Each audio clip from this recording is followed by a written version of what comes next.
Assalamualaikum warahmatullahi wabarakatuh.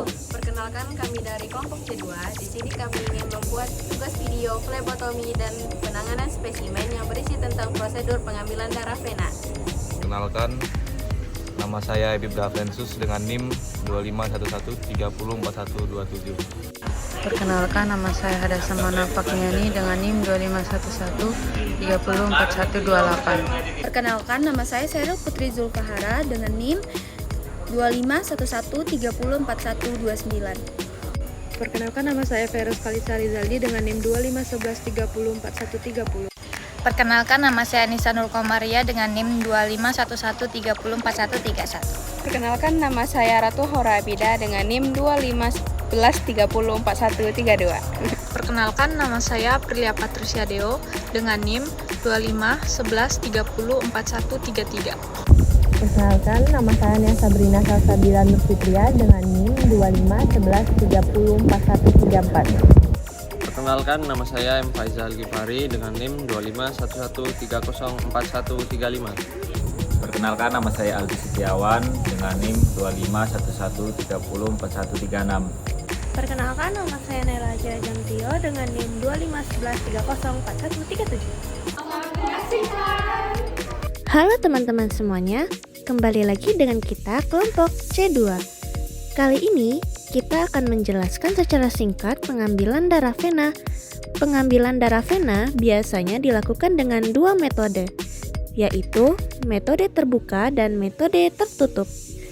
Sebenarnya apa sih perbedaan dari kedua metode tersebut? Metode spuit atau terbuka.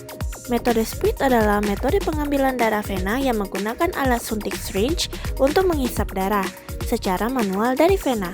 Metode spuit umumnya digunakan pada pasien yang memiliki vena kecil, rapuh, kolaps, atau aliran darah yang melambat karena tekanan hisap dapat dikendalikan secara manual. Metode Fakutainer atau tertutup. Metode Fakutainer adalah metode pengambilan darah vena yang menggunakan tabung vakum tube yang telah memiliki tekanan negatif di dalamnya. Pada metode ini, darah mengalir langsung dari vena ke tabung tanpa perlu dipindahkan ke wadah lain. Metode ini merupakan metode yang paling banyak digunakan pada pelayanan laboratorium modern karena memberikan hasil yang lebih konsisten dan aman. Intinya, perbedaan antara kedua metode tersebut adalah dalam aspek kerja. Fakutainer yang menggunakan tekanan vakum dalam tabung untuk menarik darah secara otomatis, sedangkan metode spuit menggunakan tarikan plunger.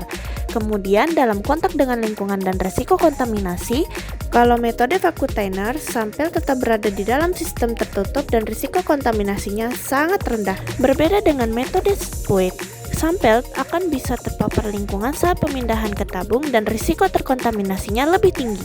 Sudah tahu kan perbedaan dari kedua metode tersebut? Sekarang kita lanjut ke cara pengambilan darah vena menggunakan metode terbuka atau spuit.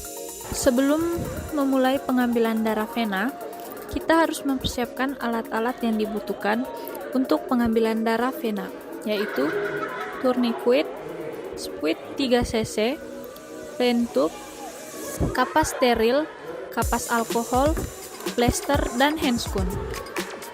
Setelah mempersiapkan alat-alatnya, pastikan semua alat sudah siap dan terbuka dan posisi tangan sudah terpakai handscoon dan sudah memakai masker. Setelah semua alat sudah siap dipakai, pasang tourniquet di lengan probandus untuk melakukan palpasi vena. Tourniquet dipasang 3 ruas jari di atas siku. Setelah tourniquet terpasang dengan ketat dan vena sudah terlihat, mulai lakukan palpasi vena atau menentukan posisi vena yang ingin diambil. Pastikan ingat di mana letak posisinya yang tepat dan pas. Setelah itu, ambil kapas alkohol dan lakukan usapan secara memutar searah jarum jam di lokasi vena yang ingin ditusuk dan biarkan mengaring tanpa ditiup atau dikipas. Kemudian, kencangkan needle dan buka tutup spuit dengan menggunakan satu tangan. Dan posisikan needle injeksi menghadap ke atas. Posisikan spuit di posisi vena yang ingin diambil dan tusuk perlahan hingga terlihat darah yang mengalir di ujung spuit. Jika darah sudah terlihat, tarik plunger dengan perlahan hingga darah terambil sebanyak 3 cc. Setelah darah terambil, lepaskan tourniquet dan ambil kapas steril, kemudian spuit ditarik perlahan dengan bersamaan kapas steril menutup bekas injeksi. Spuit yang berisi darah kemudian ditusuk ke tabung vacuum dan biarkan darah mengalir sendirinya di dalam tub tersebut. Jika tabung yang digunakan berisi koagulan di dalam tabung tersebut, jangan lupa dihomogenkan dan darah yang diambil sesuai dengan beberapa cc yang dibutuhkan. Setelah darah dimasukkan ke dalam tabung vacuum, jangan lupa untuk memasang plester di lengan bekas suntikan. Nah, sekarang sudah tahu kan bagaimana cara pengambilan darah vena menggunakan metode terbuka atau spuit. Kali ini kita akan membahas apa saja sih hal yang tidak boleh dilakukan dalam melakukan pengambilan darah vena. Mari kita simak di video ini. Adapun hal-hal yang perlu dihindari saat pengambilan darah vena yaitu 1. Pemasangan tourniquet terlalu lama. Tourniquet tidak boleh dipasang lebih dari 1 menit karena dapat menyebabkan hemokonsentrasi, yaitu peningkatan konsentrasi sel darah dan zat terlarut dalam darah yang dapat memengaruhi hasil pemeriksaan. Yang kedua, meminta pasien menghafalkan dan membuka tangan berulang kali.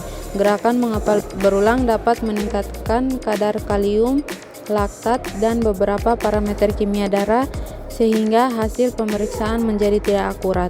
Yang ketiga, melakukan fungsi pada lokasi yang tidak tepat. Hindari pengambilan darah pada area yang mengalami hematoma atau memar, edema atau bengkak, infeksi atau peradangan, luka besar, bekas jaringan parut. Karena kondisi tersebut dapat memengaruhi kualitas sampel dan meningkatkan risiko komplikasi. Yang keempat, menusuk vena berulang kali. Percobaan fungsi yang berulang dapat menyebabkan nyeri, trauma, jaringan hematoma, dan ketidaknyamanan pada pasien. Kelima, tidak membiarkan antiseptik mengering. Kulit yang masih basah oleh alkohol saat dilakukan fungsi dapat menyebabkan rasa nyeri lebih besar dan berpotensi menimbulkan hemolisis pada sampel. Keenam, menarik plunger spuit terlalu cepat.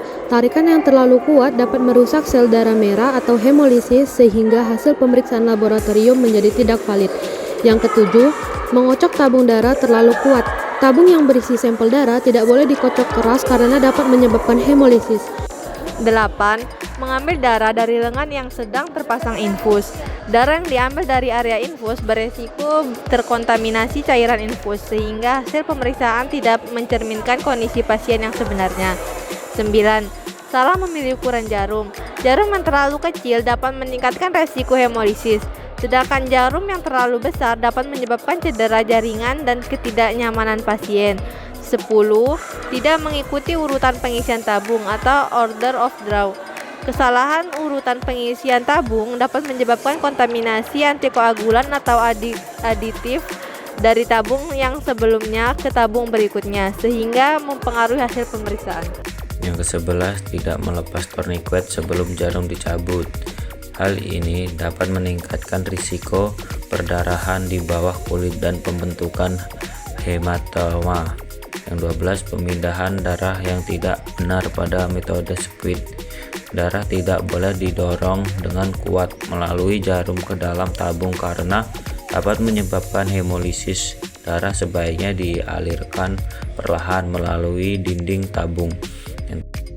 Adapun alat pelindung diri saat flebotomi yaitu masker, handscoon, dan jas laboratorium.